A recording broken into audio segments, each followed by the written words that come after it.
Good morning সবাইকে। এখন বাজে সকাল 6টা। ঘুম থেকে উঠে এসেছি রান্নাঘরে, রান্না করবো। আজকে সোমবার, ছেলের স্কুল আছে, আমারও অফিস আছে, তো তাড়াতাড়ি রান্না করবো। রান্না করে যেতে হবে, ছেলেকে রেডি করে স্কুলে পাঠাতে হবে। ছেলে এখনো ঘুমাচ্ছে, একটু রান্না করে আর ছেলের টিফিন ব্যাগ ওগুলো গুছিয়ে নিয়ে তারপর ছেলেকে রাখবো। তো দেখো আমি কী কী রান্নার জন্য এনেছি আজকে। এখানে দেখো মাছ ভিজিয়ে রেখেছি, মাছটা ফ্রিজে ছিল তো বরফ হয়ে গেছিলো, মাছটাকে জল দিয়ে রেখেছি, তো বরফটা গলুক। আর এখানে চাল বের করে নিয়েছি, এখানে। আচ্ছা, এখানে তরকারির জন্য এনেছি পেঁপে আছে, পেঁপে আলু দিয়ে কাঁচা লঙ্কা দিয়ে টমেটো দিয়ে মাছের ঝোল করবো। আর ছেলের জন্য খিচুড়ি বানাবো। এই যে ডালটা ধুয়ে রেখেছি ভালো করে। আর গাজর এনেছি, গাজর আর পেঁপে কয়েকটা টুকরো এই খিচুড়িতে দিয়ে দেবো। তো খিচুড়িটা আগে বসিয়ে দিই আমি। আর এখানে আছে কাঁকরোল এনেছিল বাজার থেকে। এই জিনিসটা আমার একদমই খেতে ভালো লাগে না, কিন্তু বাজার থেকে এনেছে মানে করতেই হবে রান্না, না হলে খুব রেগে যায়। বাজার থেকে আনা জিনিস নষ্ট হলেও খুব রেগে যায়, তো সেই জন্য এটাকে একটু ভাজা করে নেবো।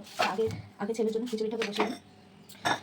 এই ছোটো কুকারটা করে আমি খিচুড়ি করি। এই যে ছেলের জন্য একটু অল্প গোবিন্দভোগ চাল আর ডাল আছে, এটাকে ভালো করে ধুয়ে রেখেছি, এটাকে দেবো কুকারে।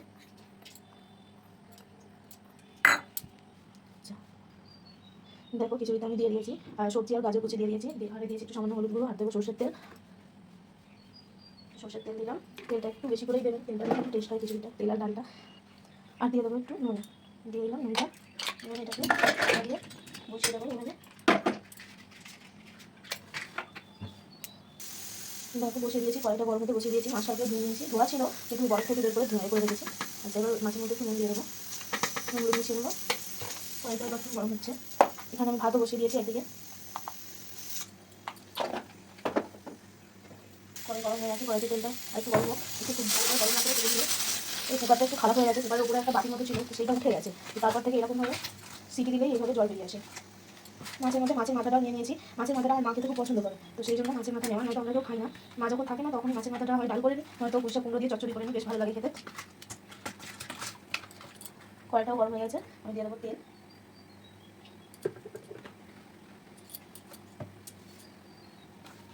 মাছগুলো দিয়ে দেবো মধ্যে, তেলটা একটু গরম হোক। তেলটা গরম হয়ে গেছে, ভালো করে মাছগুলো একটা করে ছেড়ে দেবো। মাছ সামনে ধরে সেই জন্য মাছ ভালো লাগে আগে কড়াইটা ভালো করে গরম করতে হয়, তারপর তেলটা মাছের উপরে পরে থাকবে। এখন মাছটা হয়ে গেছে, মাছগুলো তুলে নিয়েছি। মাথাটা কেটে দিয়েছিলাম মাছটা, তো মাথাটা কেটে তুলে নিয়ে এদিকে ভাতও আমার ফুটে গেছে। ভাতটা ফুটে উঠেছি, ভাতটা দেখা যাচ্ছে না, ভাতটা ফুটে গেছে। ভাতের মধ্যে একটা ডিম সিদ্ধ দিয়ে দেবো বাগানোর জন্য। আর এই যে কড়াই তো গরম হয়ে গেছে, কড়াইতে যে তেল আছে সেই তেলের মধ্যে আমি সবজি দিয়ে দেবো। আসতে একটু জিরে করে দেবো। এই দিয়ে দিচ্ছি পেঁপে আর আলু, পেঁপে আর আলু। আলুটা আমি কম দিই, কারণ বাকি আলু খায় না, সুগার আছে। মা খুব একটা খেতে চায় না আলু, আলুটা আমরা এখন খাই, সেই জন্য আলুটা একটু কমে দিয়ে সবজিটা বেশি নিয়ে দিই। সবজিটাকে একটু নুন দিয়ে ভেজে নেবো।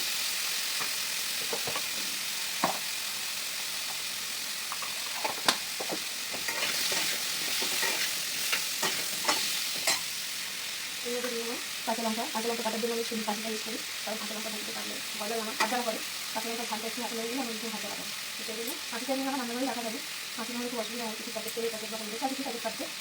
তো এই লঙ্কা কাটতে আমি এই প্যাকেটটা নিয়ে দেবো, দিয়ে দিলাম ছিঁড়ে। খিচুড়িটা হয়ে গেছে, খিচুড়ি বন্ধ করে দিয়েছি। চলো তরকারিটা হয়ে যায়। তরকারিটা যতক্ষণ হোক আমি বাবাকে টিফিনটা গুছিয়ে নিই, কারণ দেরি হয়ে গেছে। ওই টিফিনটা দেখো কী দিচ্ছি টিফিনে।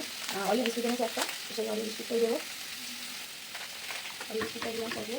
আর একটা এই কেক এনেছে, কেকটাও দেবো গুছিয়ে। বাবাকে একটা গুছিয়ে নিতে হবে।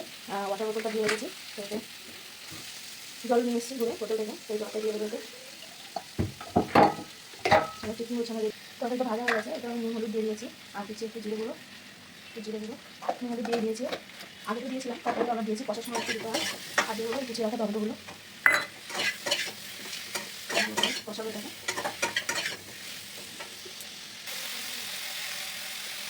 তরকারি কষানো হয়ে গেছে, আমি দিয়ে দেবো জল। তরকারিতে আমি খুব একটা আদা রসুন এসব কিছু ব্যবহার করি না মাছের তরকারিতে। আর একটু গঙ্গার মাছটা থাকলে তখন আদা রসুন বাটা দিই। আর নয়তো যখন একটু মিক্স করে খাওয়ার ইচ্ছা হয় একটু ঝাল করে তখন দিই, তা তো আমি দিই না, একটু হালকাভাবেই রান্না করি। একটু ঝোলঝোলি করবো আমি তরকারিটা জল দেওয়া হয়ে গেছে, এবার চাপা দেবো, দিয়ে আমার ফুটে উঠলে মাছগুলো দিয়ে দেবো, দিয়ে দিলাম চাপা। আর এবার চলো, এবার এখানে কাজ কমপ্লিট। এবার ডাকবো বাবানকে ডেকে স্কুলের জন্য রেডি করবো।